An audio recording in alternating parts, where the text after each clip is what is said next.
Today's topic is to convert a string content into the dictionary. There are two methods to solve such kind of a problem. Method 1, that is a basic approach, and the method 2 by using an evolve method. Let's start from the first method, that is a basic approach. So first we are going to initialize our string, and after that we are going to use a dictionary comprehension and a split method combinedly to get our string into the dictionary. So first we are going to go through each and every element of our string number 1 after separating it through the commas. That is, we are separating, let's say triple A is equals to 1 and triple B is equals to 2 and triple C is equals to 3 and triple D is equals to 4 into the different portions.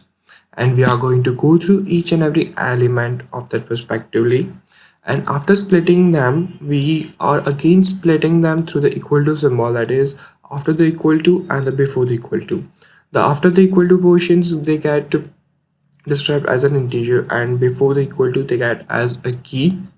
And after the taking those values, we are converting the value into the integer formation from the string to the integer, and after that we are storing it into the dictionary 1 and we have them as an output.